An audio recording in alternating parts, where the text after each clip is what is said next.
Yo no entiendo la creación como una oficina donde se va y se crea de 9 a 12 y de 4 a 8, digamos, ¿no?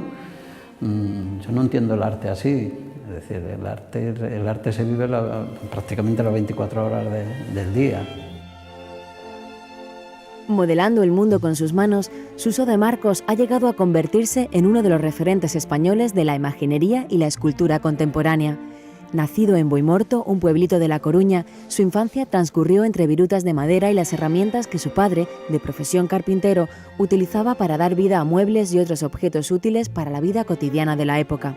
Capaz de combinar con igual maestría la escultura contemporánea y la imaginería, Suso de Marcos ha dado vida a poemas, conflictos sociales y otras cuestiones relativas a la conciencia humana. Precisamente para hablar de la asignatura que ha marcado su vida, acudió a las aulas de la Universidad de Málaga, donde los alumnos pudieron contagiarse de su pasión por la escultura.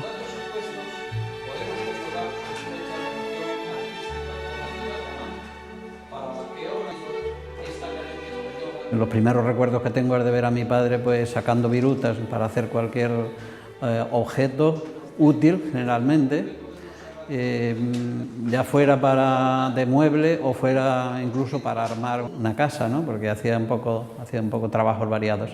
Desde siempre a mí me había quedado un poco grabado esas imágenes, la maravilla que era transformar un objeto, en este caso la madera, del tronco, ver cómo se iba transformando en algo diferente. Y eso se mantuvo, digamos, ahí en mi interior constantemente.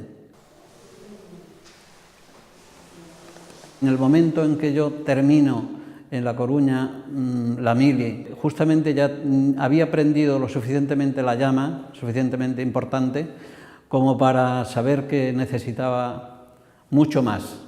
Y la inquietud pues me lleva a eso, a abandonar, pero de forma radical, todo lo que había conocido hasta entonces en La Coruña, cogerme mi maleta y plantarme en Madrid, sin conocer absolutamente a nadie, pero con esa ilusión tan enorme del contacto con ese mundo que yo como que atisbaba y que evidentemente fui conociendo.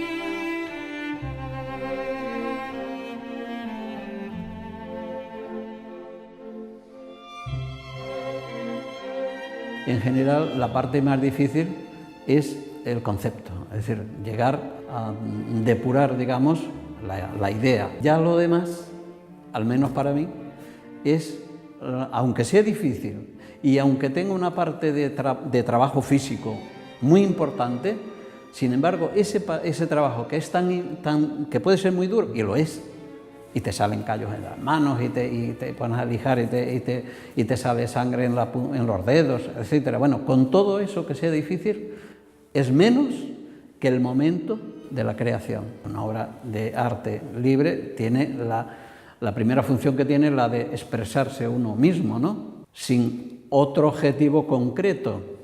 No va dirigida a nadie en concreto, va dirigida a todos y a nadie en concreto. Mientras que la obra que viene ya con una demanda concreta ha de responder también a un poco esa demanda, es decir, una obra de tipo sacro, pues generalmente la primera función que se le pide es la de generar devoción, y por lo tanto, además de la línea que se mueva, siempre el objetivo ha de ser un poco ese, que ha de promover un poco la inquietud de las personas que luego se sitúan ante esa pieza, ¿no? Y esa pieza les tiene que llevar a otro estadio, más allá del material en que está realizada, las técnicas en las que está realizada, ¿no? Eso como que se transforma en algo distinto, completamente distinto, que ya no se piensa, por supuesto, ni en el autor, ni en la mano física que ha realizado aquello, sino que la función que tiene es de elevar, en este caso el alma, a otro estadio distinto, ¿no?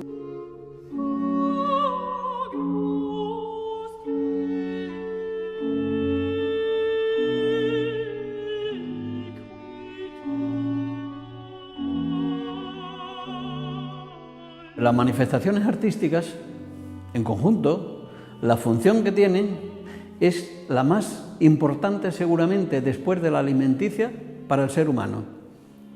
Es la que nos distingue de todo el resto de los seres que existen en el mundo.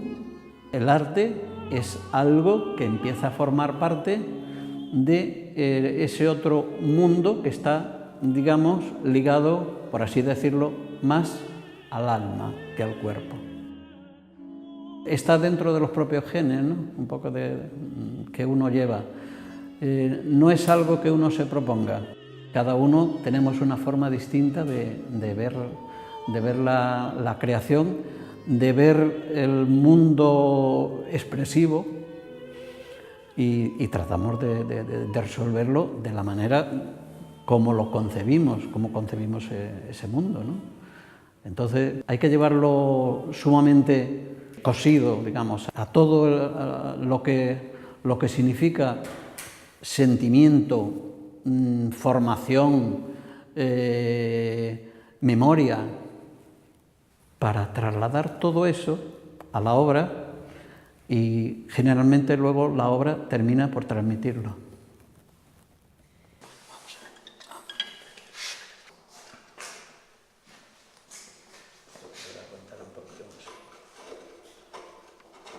Me sigue ocurriendo como cuando era chavalillo, ¿no? O sea, igual, con la misma ilusión.